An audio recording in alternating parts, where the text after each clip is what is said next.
अब किसी की भी पेरेंटिंग को गुड या बैड में कैटेगराइज करना थोड़ा सा मुश्किल होता है, क्योंकि हर कोई अपना बेस्ट देने में लगा हुआ है। बट फिर भी मुझे ऐसा लगता है कि कुछ पेरेंटिंग स्किल्स जो एज अ पेरेंट आपको आनी चाहिए। ज़रूरी नहीं है कि इन पेरेंटिंग टिप्स को आप कंटिन्यूसली फॉलो करें, बट अगर आप इन स्किल्स को या इन टिप्स पे कंटिन्यूसली वर्क भी कर रहे हैं तो definitely you are going towards positive parenting, which is a very good thing.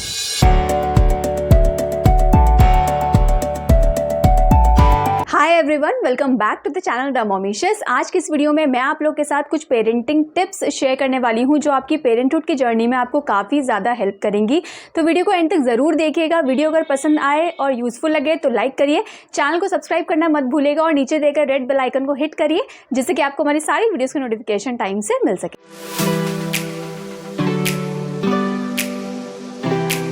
Tip is be a good role model. अब हर टाइम अपने बच्चों को रूल्स और रेगुलेशन मत समझाते रहिए। अगर मैं आज टॉडलर्स की बात करूं तो बच्चे बहुत जल्दी बोर होना स्टार्ट कर देते हैं, और अगर तभी भी आप बच्चों को रूल्स और रेगुलेशन समझाते रहेंगे तो एक ऐसा टाइम आ जाएगा कि बच्चे आपको इग्नोर करना स्टार्ट कर देंगे। So the best way to teach your children is to show them. बच्चे इमिटेट करना बहुत जल्दी सीख जाते हैं, तो इस चीज़ का फायदा उठाएं। Whatever you want your child to become, be that person first. अपने बच्चों की रिस्पेक्ट करिए, अपने बच्चों के साथ एक पॉजिटिव बिहेवियर रखिए। कई बार हमें ऐसा लगता है ना कि बच्चे बहुत छोटे हैं, वो समझ नहीं पाएंगे, बट ऐसा बिल्कुल भी नहीं है।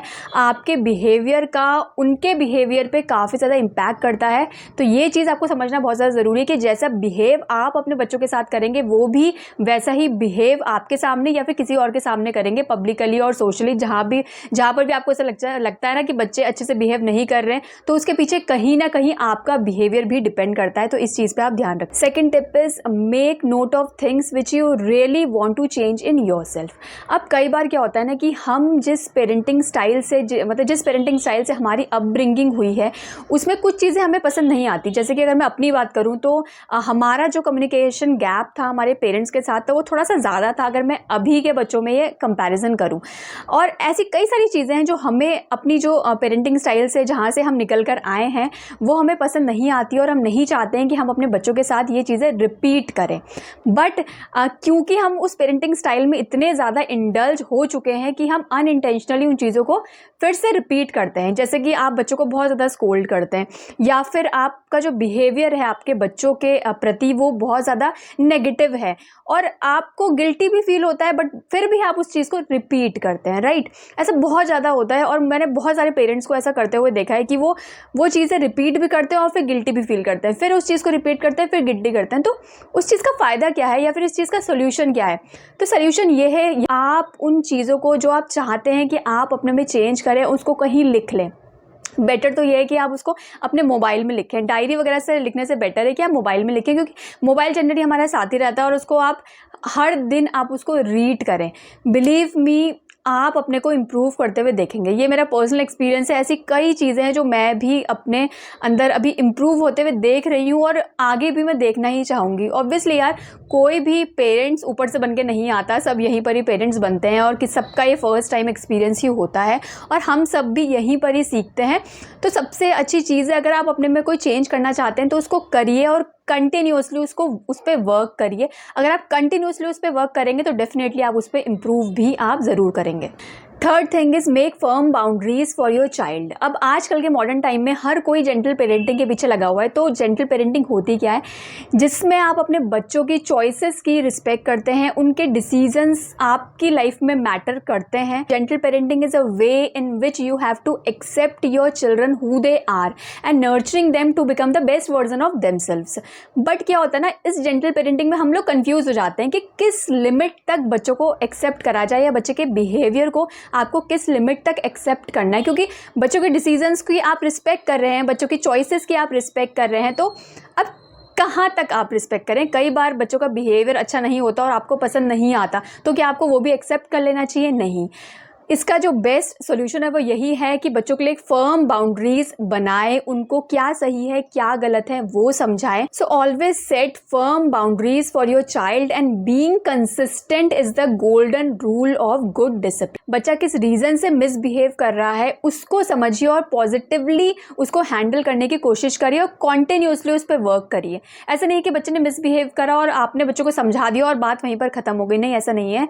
आपको उस दिन भी समझाना है, और उसके अगले अगले 5 या 7 दिन तक आपको उसको कंटिन्यूसली वो चीज़ रिवाइज़ करवानी है, जिससे कि उसके माइंड में ये सेट हो जाए कि ये एक ऐसी बाउंड्री है जो उसको क्रॉस नहीं करनी है। तो ये चीज़ बच्चे को बहुत अच्छे से पता होना चाहिए कि क्या चीज़ सही है और क्या चीज़ गलत है। तो आपको ये सिखाना होगा बच्चों को कि what is good and what is bad, कहाँ पर उसे कैसा बिहेव करना है, कितना बिहेवियर उसका एक्सेप्टेबल होगा।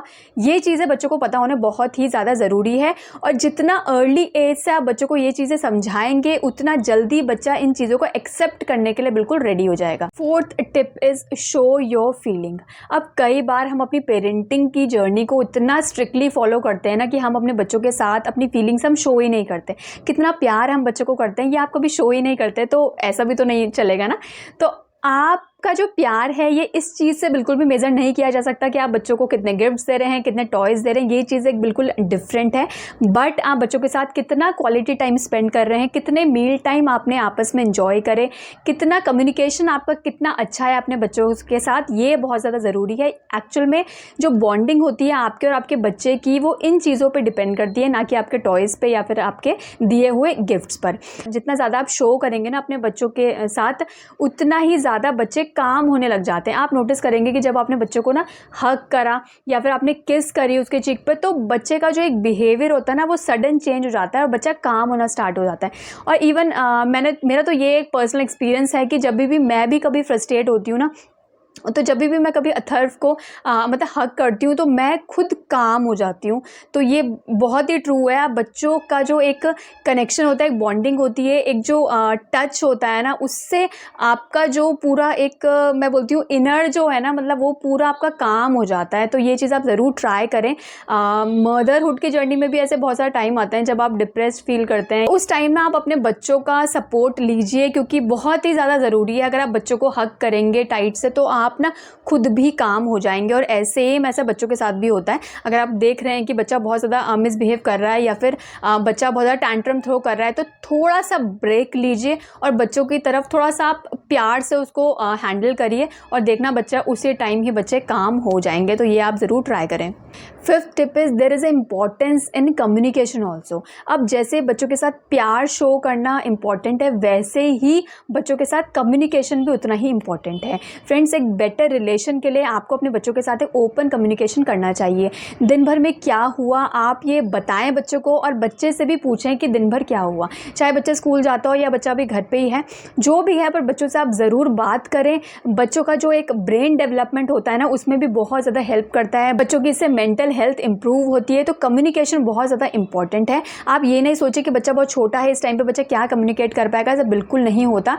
आप रात को सोने से पहले एक बार ज़रूर टाइम निकालें और बच्चे से ज़रूर बात करें। दिन भर में जो भी उसने एक्टिविटीज़ करी, अपने फ्रेंड से बातें करी नहीं करी, स्कूल में क्या हुआ, टीचर के साथ उसका कैसा बिहेवियर है, जो भी सब चीज़ें हैं उन सब के बारे में बात करें और बच्चों को बताएं कि ये बहुत ज़रूरी है। Communication is a part of their relation also ना। तो ये चीज़ भी बच्चों को समझाएं। बच्चों के साथ डेली कम्युनिकेट करें। ऐसा नहीं करें कि एक दिन आप बच्चों के साथ कम्युनिकेट करें, फिर अगले दिन नहीं करें, फिर एक दिन कर रहे हैं, फिर आप अगले दिन नहीं करें।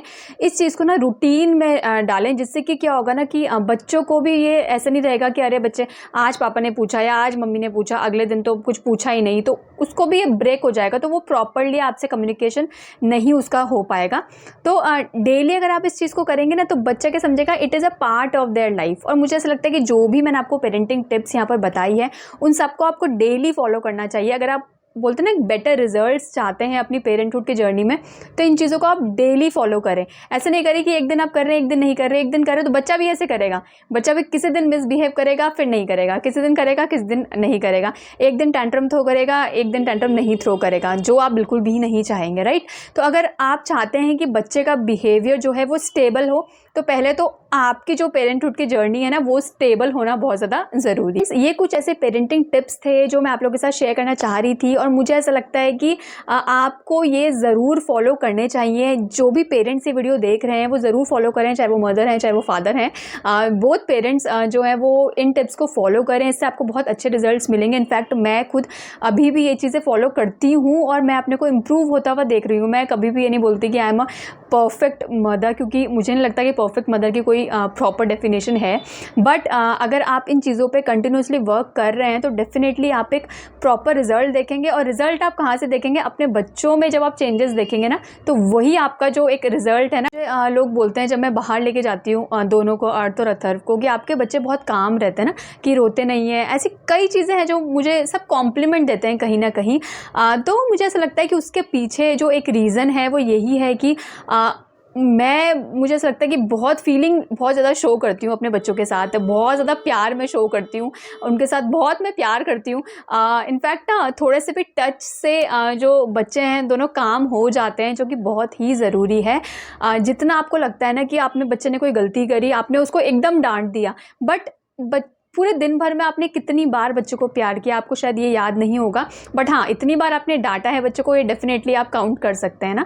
तो बच्चों को जो फीलिंग्स है ना वो ज़रूर आप शो करें। आप देखेंगे बच्चों के बिहेवियर में ड्रास्टिक चेंज देखेंगे आप लोग। आई होप आप लोग को ये टिप्स जो हैं ये यूज़फुल लगे होंगे, और अगर आपको यूज़फुल लगे होंगे तो लाइक करिए और अपने फ्रेंड्स के साथ ज़रूर share. So this is all in this video and thank you so much for watching this video. मिलती हूँ मैं आपको नेक्स्ट वीडियो में। Till then bye bye and take care.